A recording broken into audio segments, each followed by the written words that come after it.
Cordial saludo, bienvenidos, bienvenidas a esta nueva emisión de los capítulos de Memorias del Presente, Senderos de la Verdad, que distintas instituciones de la región de Antioquia están impulsando para difundir los resultados del trabajo de la comisión.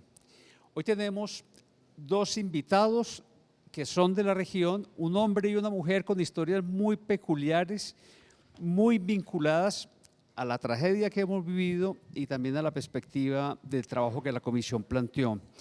Por un lado tenemos a Orlando Medina, que fue alcalde del municipio de Nariño, Antioquia, es egresado de la Universidad de Antioquia, es ingeniero de allí, y también tenemos a Ludis Soto, que es una destacada dirigente indígena. Ya ella nos contará un poco más de la travesía que ha hecho en ese camino de una manera muy productiva.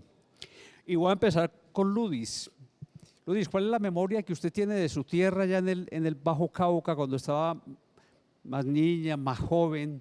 ¿A qué le sabe? ¿Qué memoria tiene de lo que vivían ustedes como comunidad? Un cordial saludo, es un placer estar acá y volver a recordar, traer la memoria al presente, porque para nosotros como pueblos indígenas la memoria no caduca, la memoria no pasa, es una línea en espiral que siempre va de generación en generación. Por eso entonces hoy hablar y llevarme a ese tiempo donde se podía andar, donde podíamos correr, donde teníamos esa diversidad y ese encuentro con la naturaleza, con los animales, y que todo era una unidad.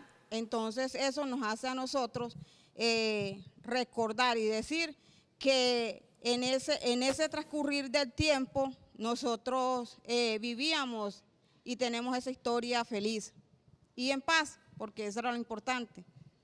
Usted es de la comunidad Zenú.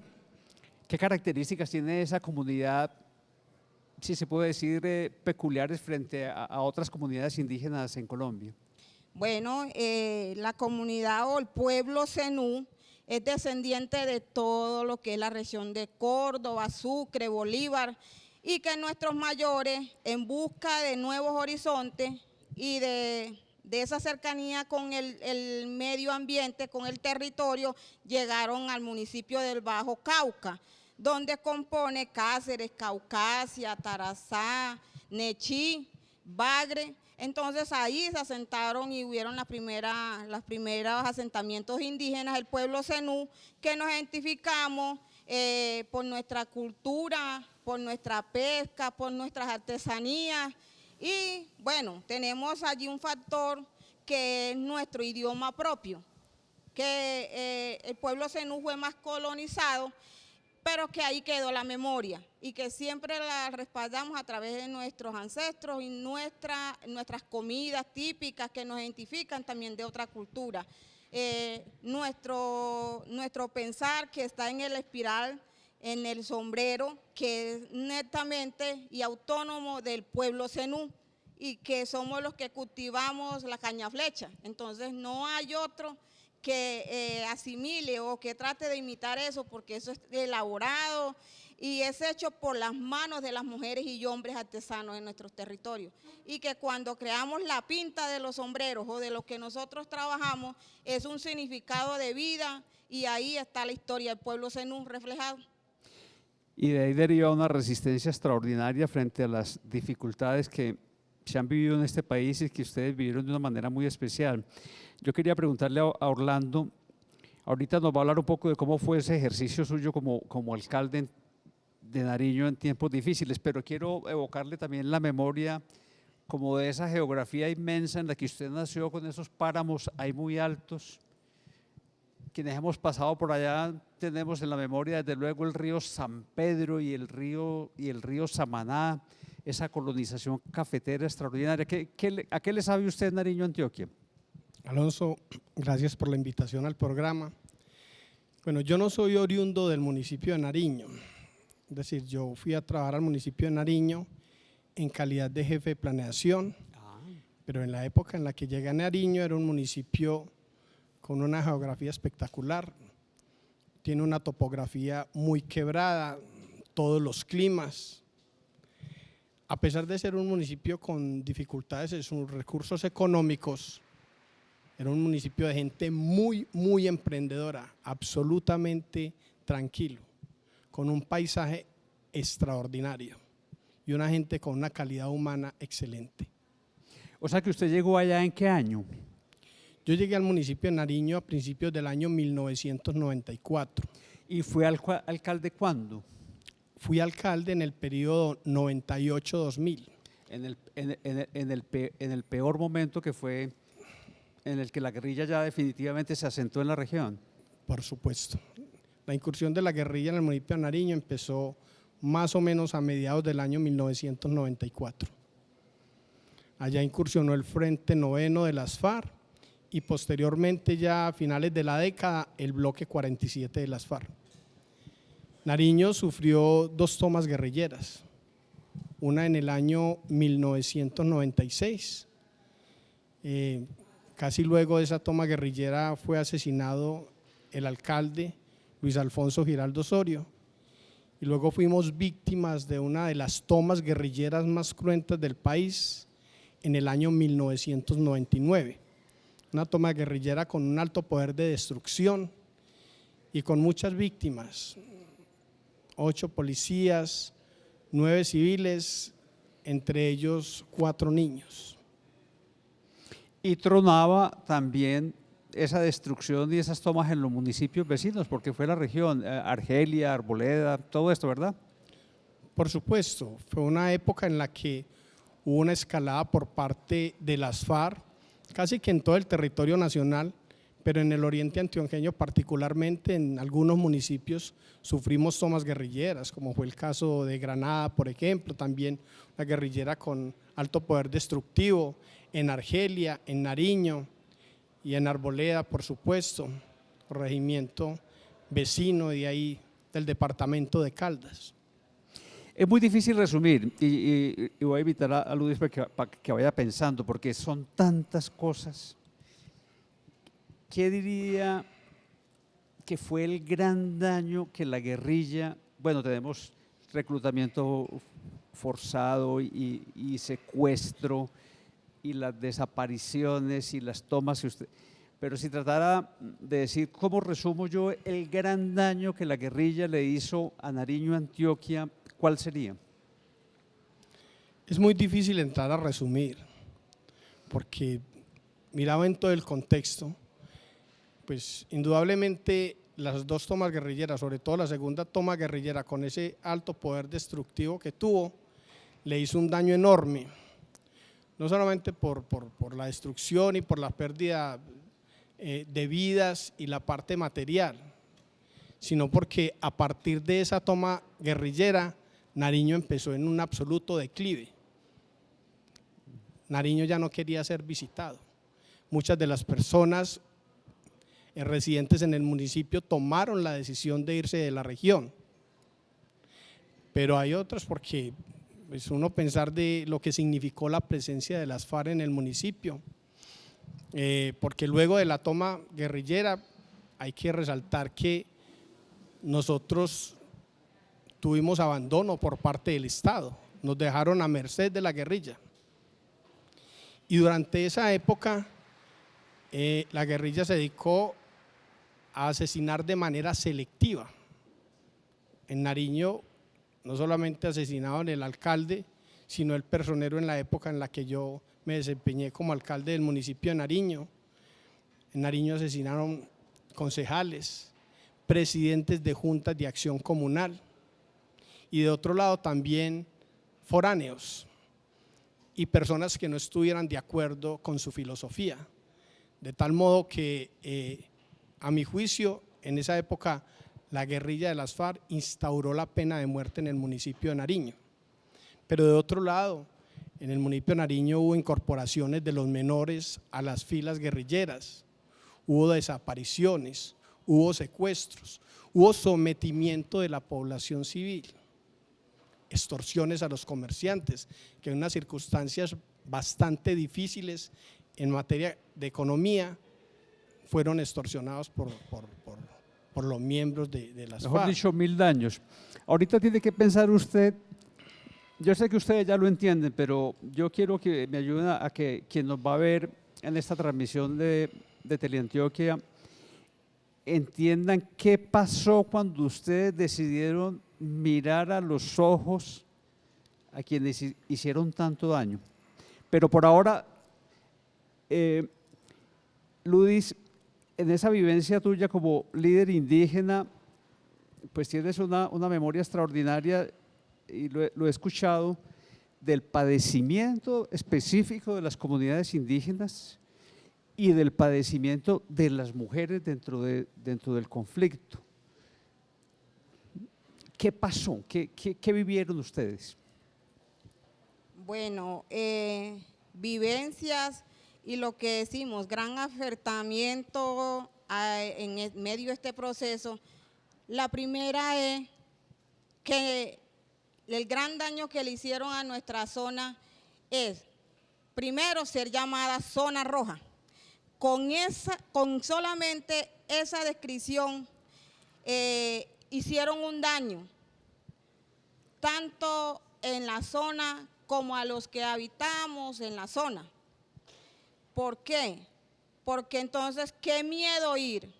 Primero, allá los que habitan son X o Y, toda esa gente es X y Y, pertenece a eso, entonces no se podía. Eso en ese proceso de afectación. Otro es el miedo, que decimos también que es un gran factor en este territorio, porque es un territorio muy lindo, donde hay fauna, donde hay flora, donde tenemos ríos, donde hay una gente espectacular. ¿De qué rincón de ese Bajo Cauca eres tú específicamente, Ludis? Cáceres. De Cáceres. Cáceres, Antioquia. Entonces, Cáceres tiene una historia triste porque también hubieron tomas allá, afectaciones en todo el medio de la economía. Cáceres, decimos, es más viejo que Medellín, pero su economía es tan pobre que uno a veces dice, pues uno acá no vive, sobrevive. ¿Por qué? Porque la situación económica de la zona es mirada con eso. Las afectaciones, nadie quiere invertir. Eso también ha sido como ese factor, como dice el compañero, una de las afectaciones también grandes. En cuestiones de las afectaciones de nosotros como pueblos indígenas, nosotros describimos resistir. Y eso lo hemos hecho a través de frente al fusil la palabra. Eso nos ha hecho ser fuertes. Y una de que ha marcado es la juntanza, la unidad. Por eso dentro de nuestro concepto es la unidad, es la que nos ha hecho nosotros ser fuertes. Porque una persona sola no puede. Y cuando se ha hecho así de ese modo, cada quien de las organizaciones en el Bajo Cauca sola, hemos tenido más flagelos y nos hemos encontrado más vulnerables. ¿Por qué? Porque cada movimiento que ha hecho y ha implementado actividades o cosas a favor de la defensa de los derechos humanos ha sido también reflejado en los asesinatos a los líderes y lideresas en los territorios.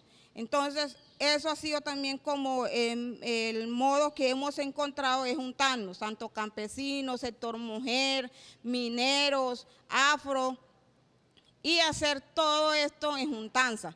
Eso nos ha hecho entonces a nosotros también reflejar y poder poner la voz. Nosotros en el Bajo Cauca, y hablo especialmente por Cáceres, esos movimientos de mujeres y la voz de la mujer ha sido también como eso que nos ha dicho a la guerra, paren, porque están afectando a la mujer. Porque cuando matan al compañero, la que queda en las afectaciones es a la mujer. Cuando hay el desplazamiento, es la mujer indígena o campesina que sale a la ciudad con 3, 4 niños a sufrir. Entonces, eso también hemos puesto la voz y en todo esto la juntanza de mujeres nos ha hecho también mirar que sí somos fuertes, porque también eso de decir, no es que las mujeres solamente es para estar en la cocina. Eso también hemos ido marcando en la historia de nuestra zona y por eso cada vez más hemos hecho fuertes las organizaciones de mujeres en el territorio. Luis, bueno, y a Orlando y a la gente que nos está viendo, los invito para que veamos y escuchemos a Patricia Tobón, que es la comisionada de la verdad encargada de los temas técnicos. Ella es de la comunidad de Cristianía, aquí en el suroeste, y nos cuenta en su perspectiva más nacional cómo fue que se entrelazó la Comisión de la Verdad con las comunidades étnicas. Ahí va.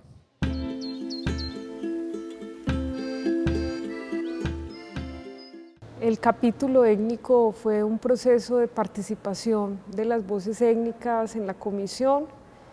Es un proceso que fue muy distinto de participación de otras poblaciones en la construcción del informe, porque se construyó a partir de una realidad y es una deuda histórica y un déficit en la participación étnica, en la construcción del relato de nación y de la historia del país. Entonces, reconociendo esto, fuimos también a hacer un proceso de consulta con los pueblos étnicos, como nos lo pidió el capítulo étnico del Acuerdo de Paz, y en ese proceso de consulta y participación surgieron muchos debates históricos que este país pues no había tenido la oportunidad de darlos durante 4 años, muy profundos, muy serios y muy importantes para el país. En ellos salieron, digamos, muchos debates que las comunidades le reclamaban y alegaban con la comisión sobre desde qué punto de vista se iba a dar el relato del conflicto armado. Y nos lo preguntaban, siendo yo comisionada indígena que viene también de ese mundo, le preguntaban a todo el plenario, bueno, ¿esto va a ser una comisión con esas visiones étnicas o va a ser una comisión de colonos? Y nos decían, exigimos la garantía de un capítulo étnico y también de una adecuación institucional, porque la verdad de nosotros es mucho más anterior que la construcción del Estado-Nación.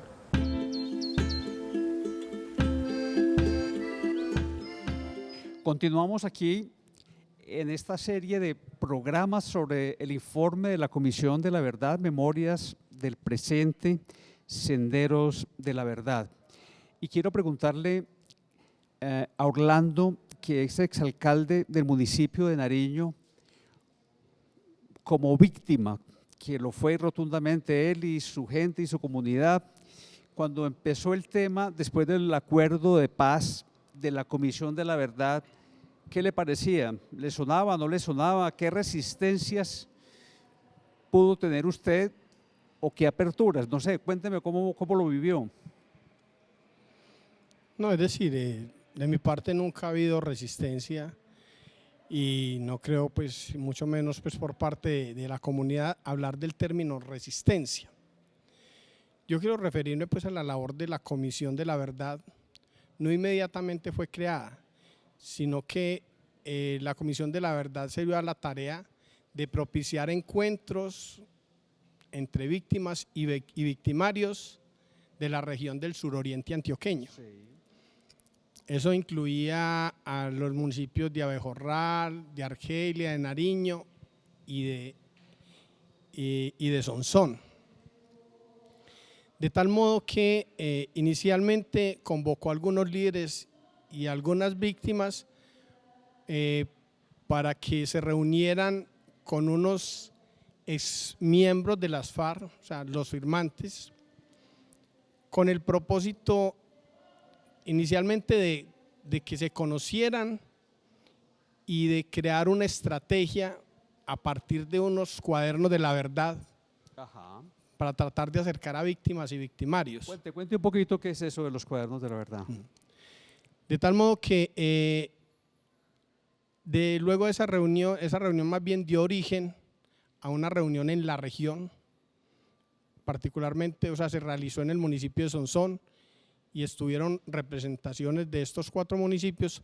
A esa reunión me invitaron en calidad de exalcalde. Por primera vez estuve de frente con los victimarios. A mí me dio mucha dificultad mirarlos a la cara, pero veía que era la oportunidad para decirle todo lo que les quería decir y que me había atragantado a lo largo de tantos años con el daño que habían hecho en Nariño. Tuve la oportunidad de hacer mi intervención, participaron algunos líderes y víctimas de los municipios y consideramos que ese fue un encuentro extraordinario. Primero, porque cuando uno es escuchado o cuando uno tiene la oportunidad de que lo escuchen, uno entra a liberar todos esos sentimientos de rabia, de odio, de rencor, todos esos sentimientos que lo han venido a uno atragantando y siente alivio. Y ese alivio da lugar a que uno ya pueda estar en la capacidad de escuchar y de interactuar con los victimarios.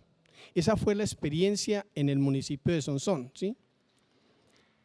Mencionaba los cuadernos de la verdad porque digamos que estos cuadernos se repartieron en cada uno de los municipios, fueron unos cuadernos viajeros, fueron a cada territorio, cada victimario que quería expresar en ese cuaderno, digamos, algún sentimiento o quería preguntarle algo a los firmantes o quería hacer alguna reclamación en particular o quería en un momento determinado dejar un mensaje de paz, lo podía hacer. Un espacio abierto para la expresión. De tal modo que la idea fundamentalmente era que se propiciara otro encuentro donde la idea fundamental era que le entregáramos los cuadernos de la verdad a los exmiembros de las FARC y con posterioridad en otro encuentro ellos respondieran todas las preguntas que le hacía la comunidad. De tal modo que en Sonsón tuvimos un encuentro en noviembre del año 2020 y luego en septiembre del año 2021 hicimos un encuentro en el municipio de Nariño, donde participaron los representantes de los 4 municipios de la subregión. Por primera vez iban los victimarios al municipio de Nariño. Para los que estábamos allá, entrar a recordar todas esas situaciones tan complejas, de tanto dolor, pues obviamente, indudablemente es muy difícil. Pero pensar en que tenemos la capacidad de acercarnos a ellos, también de escucharlos y en un momento determinado sentir si hay arrepentimiento de su parte y pensar que ese es el camino para la reconciliación y para el perdón, es un espacio que no solamente lo debemos vivir en el municipio de Nariño, sino en todo el territorio nacional. Este es un proceso que inicia, porque para mí la acción bonita que empezó la Comisión de la Verdad, tratando de acercar a las víctimas y a los victimarios, es tan solo el comienzo de la reconciliación, porque estamos en un país donde queremos una paz duradera, y para que haya una paz duradera nos tenemos que reconciliar, y para reconciliarnos tenemos que saber la verdad. Muy emocionante escucharlo.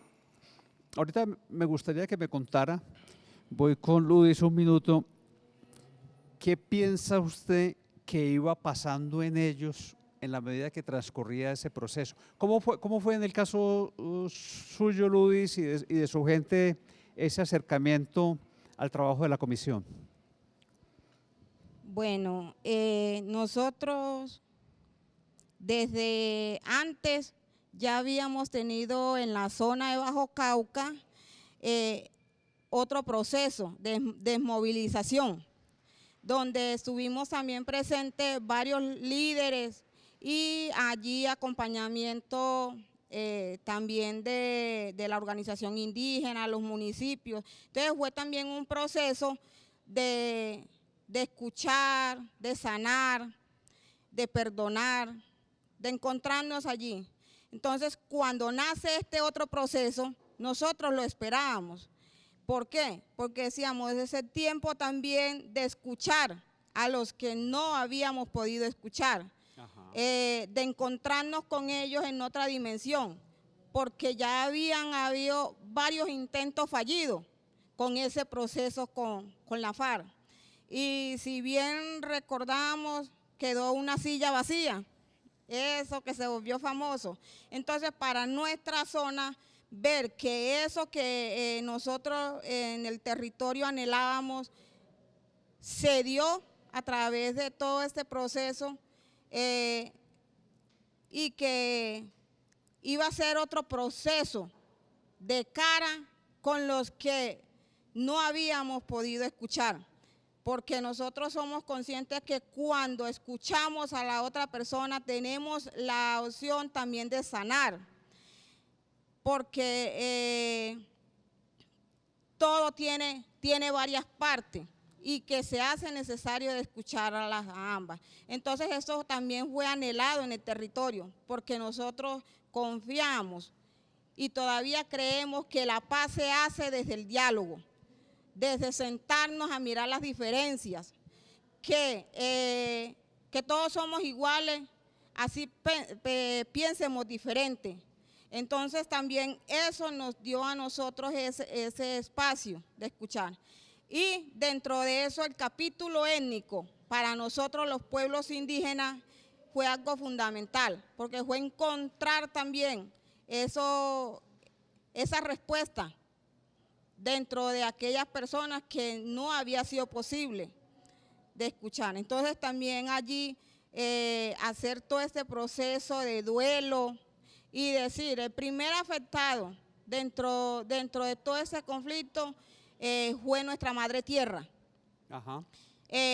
Fue esos sitios sagrados que violaron, que tienen también una historia por contar. Entonces eso de que el río Cauca fue manchado con la sangre de muchos hombres y mujeres, niños, eso también decíamos. Hoy la reconciliación no es solamente el ser humano, es también con la madre tierra, con la naturaleza, con las aguas, porque ellos también tienen una historia en todo este proceso de paz. Y en el capítulo étnico nosotros, y yo especialmente he dicho, este capítulo se construye con voz, con cuerpo, alma y corazón de mujer, porque las mujeres hemos sido afectadas en todos los espacios también de esta guerra y de este conflicto. Hablábamos también, es necesario de mirar que de este conflicto tenemos ese que a veces no se habla, y es los hijos de la guerra, los hijos que dejó la guerra en todo ese proceso. Entonces que también hay esa historia que contar y que escuchar. Pues volvamos con Patricia Tobón, la comisionada que es encargada de los temas técnicos, para que nos dé otro toquecito de esa experiencia de la Comisión de la Verdad en el país. Ahí va.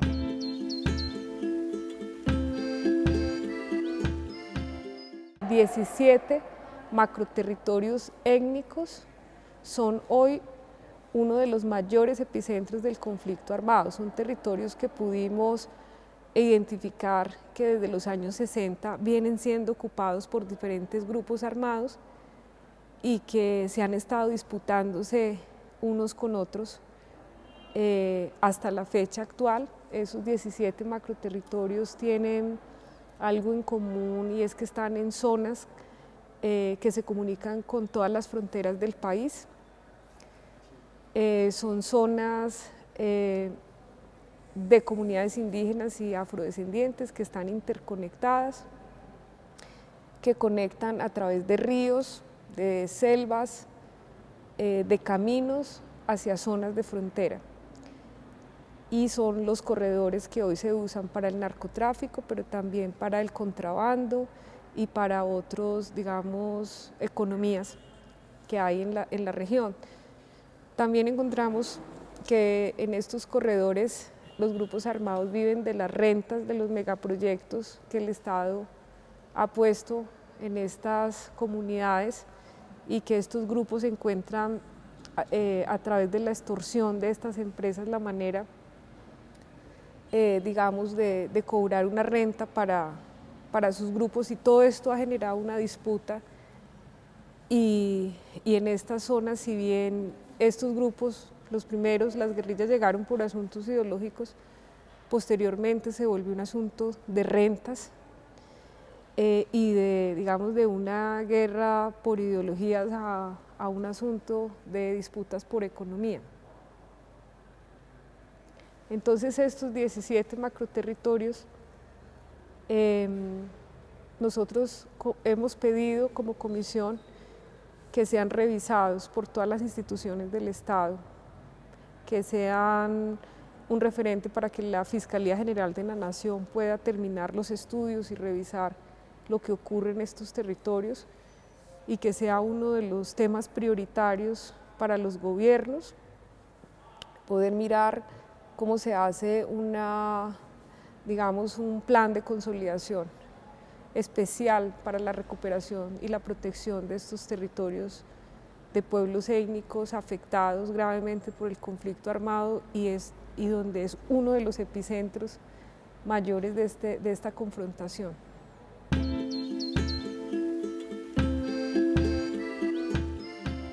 Retomamos aquí en Memorias del Presente, Senderos de la Verdad, sobre esta experiencia que han vivido miles de personas en este país, creo yo que por fortuna, de tramitar historias, dolores, de cultivar memoria, de pensar el futuro, y con dos protagonistas muy especiales. Y por eso le había dicho yo a Orlando que él nos ha contado su propio sentir y cómo fue evolucionando usted ante la posibilidad de hablar y de ser escuchado. Y yo tenía una inquietud, y es, ¿qué piensa usted que pasó con esos que llamamos victimarios, en esos seres que tuvieron comportamientos, será la palabra, muy monstruosos, no sé, frente a los cuales llegó a existir tanto temor? ¿Qué piensa usted que fue pasando con ellos, con los cuadernos de la verdad y estos encuentros? Bueno, en el municipio de Nariño voy a retomar nuevamente la última reunión. Digamos que nos dimos a la tarea de escuchar lo que ellos nos respondían luego de que leyeran los cuadernos de la verdad. En un alto porcentaje no respondieron todas las preguntas que nosotros hacíamos, y que la mayoría estaban referidas a el por qué y el dónde, ¿sí? O sea, ¿por qué el asesinato selectivo? ¿Por qué la toma guerrillera del municipio de Nariño? ¿Por qué asesinaron al exalcalde, al personero? Y no habían respuestas, porque generalmente argumentan situaciones que le da uno por pensar que las cosas se les salieron de las manos. Hay información que ellos no tienen, ¿sí? Entonces digamos que ellos entran a postergar y a decir, bueno, no conocemos esta situación en particular, pero nos comprometemos con decirles la verdad. Pero independiente de eso, yo creo que los miembros de las FARC, al escuchar a esas víctimas, todo lo que nosotros teníamos que decirles, indudablemente se tienen que haber sensibilizado y tienen que haberse dado cuenta del horror que cometieron, de los vejámenes, porque paradójicamente uno a veces encuentra que hay algunos firmantes que reconocen y hay otros firmantes que todavía piensan que las acciones de las FARC fueron propias de la guerra. Ajá. Y no reconocen. Y yo ahorita le mencionaba que para que haya una paz verdadera y duradera tiene que haber una reconciliación, pero que esa reconciliación la logramos si ellos cuentan toda la verdad, si se arrepienten, si hay reconocimiento de todas las cosas mal hechas que hicieron, porque eso sana. Claro. Y cuando uno en calidad de víctima siente que se está sanando, y aparte de eso entra a entender las circunstancias que movieron todos esos hechos, que dejaron tantas víctimas, y no somos revictimizados, estamos en el momento preciso para iniciar el proceso de la reconciliación. De tal modo que de nuestra parte esperamos que ellos siempre reconozcan las acciones mal hechas en el territorio, que estén dispuestos a nutrirnos cada vez más de la verdad, porque ese es el camino y con seguridad que así vamos a lograr la reconciliación. Qué bien. Hay unos verbos que han sido claves en todo este proceso que son escuchar en primera instancia, reconocer, el proceso de reconciliación. Y yo quería, Ludis, que nos contaras cómo sientes que se han vivido esos procesos, esos verbos en el proceso que has liderado con la Comisión de la Verdad. Bueno, yo diría que sería caminar, porque esto nos llevó en ese caminar del tiempo y de lo que anhelamos, y cuando se hace esto que es la firma del acuerdo, con esto abrimos esas puertas que estaban cerradas, esos candados se pudieron abrir y hubo otros espacios para poder avanzar en este proceso. Yo creo que la comisión ha hecho un esfuerzo, pero también un trabajo muy grande con escucharnos, porque ese verbo de escuchar para nosotros es muy importante. Y eso ha hecho la comisión, eso ha hecho también de que en este componente de diversidad que hay en la comisión, que hay hombres, mujeres, y ahí está ese componente étnico con nuestra compañera Patricia. Eso nos ha hecho también que nosotras las mujeres, y la pelea que Patricia también se ha dado en llevar también la voz de las mujeres a los territorios, eso ha sido muy bueno. Entonces yo digo que hay mucho, pero todavía nos hace falta caminar, todavía nos hace falta escuchar. Y yo pienso que también a una guerra de tantos años, cuando llega el acuerdo de paz y el capítulo de la verdad, ponerle también a esa comisión de esclarecimiento de la verdad, ponerle también un tiempo, eso es algo que no se puede lograr de la noche a la mañana. Sé que falta escuchar muchas voces, falta escuchar muchos que de un lado o de otro estuvieron implicados, que tienen afectaciones, que hay todavía mucho por recorrer y trabajar en este proceso de ese esclarecimiento de la verdad. Acercarnos y poder reconocer al otro, y ese verbo de perdón para sanar, para restaurar, para construir juntos país, eso es súper importante. Y que pienso de que esto solamente es como esa puerta que se nos abre. Los escucho a los dos hablando de algo que debe continuar, no de un proceso cerrado. Ahorita retomamos eso, pero de momento sobre ese mismo aspecto de lo que debe continuar, quiero que escuchemos este último segmento de la comisionada Patricia Tobón.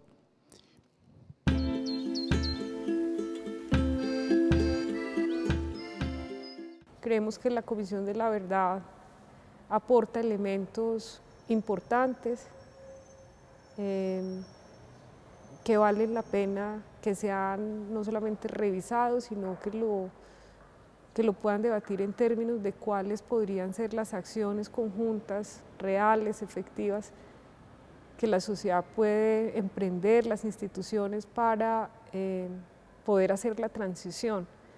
de un conflicto como el que tenemos hacia, digamos, la solución de estos y podamos dejarle a otras generaciones también un país mucho mejor del que nos ha tocado a nosotros por generaciones e intentar cumplir con la responsabilidad de parar esta guerra, que creo que a eso estamos llamados todos los colombianos de este tiempo, de las generaciones venideras. Y creo que este informe puede ayudar a dar un contexto de la problemática del país, superando las visiones polarizadas del conflicto.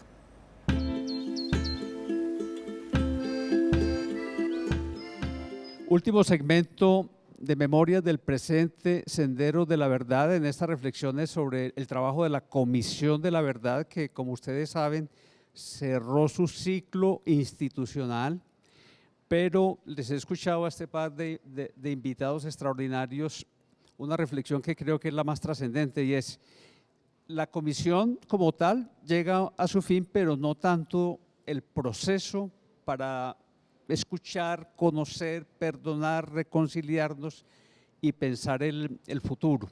Así que, ¿cómo es la movida? ¿Cómo la concibe usted, señor? Yo he manifestado que es el comienzo. No es el final, sino el comienzo. Es el comienzo. La Comisión de la Verdad propició encuentros entre víctimas y victimarios, ¿sí? Se dio la tarea de escudriñar en el origen estructural de lo que ha pasado en el país. Ha escrito mucho sobre, digamos, las acciones de los diferentes grupos armados y las víctimas, pero tenemos que preguntarnos es qué es realmente lo que ha pasado en nuestra sociedad, por qué han habido víctimas, por qué han habido victimarios, qué es lo que hay que cambiar en nuestra sociedad. Y cuando hay víctimas y victimarios, lo importante es acercarlos, y acercarlos no es una tarea fácil. Si yo voy al territorio de Nariño y miro qué es lo que ha pasado en el municipio de Nariño, hay personas que se quieren acercar a los victimarios y perdonarlos, pero hay otros que no, que guardan, que tienen rabia, rencor, odio, y que con esas personas hay que hacer un trabajo especial, y ahí tiene que estar involucrado el Estado. Usted me decía que tal vez fue el municipio en el que hubo más alta votación por el no en el plebiscito. Sí, es correcto. Una herida muy profunda, Es claro. un municipio con un rechazo absoluto a lo que fueron las acciones de la guerrilla de las FARC, de tal modo que hay que hacer un proceso especial con estas personas, porque indudablemente todos algún día nos tenemos que reconciliar si queremos un mejor país. Luis, usted estaba planteando unos temas muy trascendentes para los colombianos. A veces los indígenas, sus comunidades insisten mucho en eso y tal vez otros no prestamos suficiente atención a pensar el tema de la madre naturaleza, la madre tierra, como ustedes las plantean, y esas heridas profundas. ¿Será que allí mismo, en esa riqueza nuestra profunda, la biodiversidad, en poblaciones que hemos percibido lejanas, que hemos dejado abandonadas, está unas buenas posibilidades de transformación, de pensar este futuro? Yo pienso que sí, Alonso, porque todo parte desde un querer y desde una voluntad. Y eso es lo que ha demostrado nuestros territorios y nuestra población, acercarnos. Y cuando digo acercarnos es, a veces nos dividen entre lo rural y lo urbano, pero tanto lo rural y lo urbano ha sido afectado en este conflicto. No ha habido una zona que se ha quedado que no, porque están en lo urbano, no los toquemos. También hemos visto todo ese riesgo de la guerra en lo urbano y en lo rural con los desplazamientos, los abandonos y los despojos de tierra. Entonces, eso yo pienso que sí se puede, porque es juntarnos todos a construir. Y en ese construir está la voz de los hombres, las mujeres, pero también de las etnias. También hemos dicho la juntanza y allí entonces escuchar esas voces, Y cuando escuchamos esas voces podemos encontrarnos en las diferencias. Yo pienso que los papeles y el papel que ha hecho la Ruta Pacífica de Mujeres, Vamos Mujeres en los Territorios, la Organización Indígena de Antioquia con su equipo de género, mujer, el equipo de derechos humanos, entonces es reflejar eso. Y nosotros hemos dicho, frente al fusil, la palabra. Eso ha sido nuestra consigna desde la construcción de los movimientos y desde ese compañero que no siendo indígena puso ese granito de arena, y es nuestro compañero Alonso Tobón. Ha sido el pilar también en lo territorial, en la historia, porque yo pienso que aquí la memoria no acaba. Y esa historia y esa memoria está llamada a que hombres y mujeres la contemos para que nuestras generaciones conozcan ese caminar y no muera. Porque yo creo que lo que menos debemos de dejar morir es la memoria, y esa memoria histórica que nos trae lágrimas, pero también nos trae a nosotros ese despertar. Y yo ahorita decía, yo hoy vengo de rojo, porque rojo para nosotros los pueblos indígenas refleja también la sangre de nuestros compañeros, pero también esa vivencia, ese despertar, esa alegría que tenemos que retomar y retomar desde las cenizas y levantarnos y decir, aquí estamos presente. Pues le queda espectacular ese rojo. Bien por el homenaje a Alonso y a Eulalia, los padres de la comisionada indígena. Orlando, bueno, su vida en ese aspecto del conflicto y del proceso de la comisión ha sido muy intensa. Como estamos hablando de que es un proceso que continúa, y usted mismo menciona paisanos que todavía tienen por allá el rencor vivo, no sin razón, ¿qué le diría usted para convencerlos de que este puede ser un buen camino, que incluso, según los escucho yo a ustedes, es un proceso también de curación, de renovación personal? Yo siempre he manifestado que con ellos hay que hacer un trabajo especial.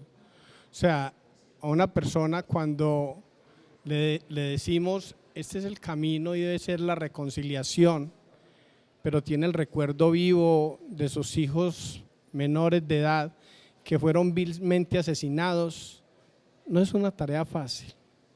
Aquí tienen que estar involucradas la institucionalidad, el Estado tiene que hacer un acompañamiento.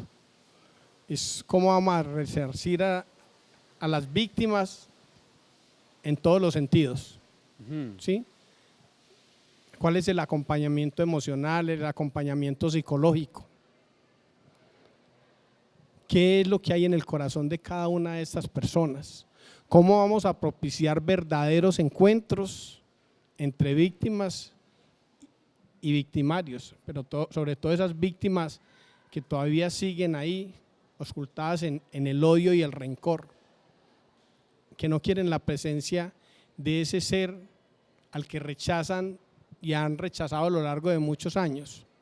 Entonces, obviamente de mi parte, pues yo sé y soy consciente que tenemos que ser seres humanos con capacidad de perdonar, con capacidad de escuchar, con capacidad de que nos escuchen. Y la reflexión que yo haría es, acerquémonos a los victimarios, y a los victimarios acerquémonos a las víctimas verdaderamente, para que logremos ese propósito de ese futuro que verdaderamente soñamos. Pues yo les agradezco mucho a ustedes dos por su vida, por sus testimonios, por este compromiso. Estaremos emitiendo aquí en Teleantioquia cada 8 días las memorias del presente, Senderos de la Verdad, con el ánimo de contribuir al proceso de conocimiento de todo el trabajo de la comisión, pero más de fondo a que continúe un proceso profundo de transformación de esta sociedad. Hasta la próxima. Chao.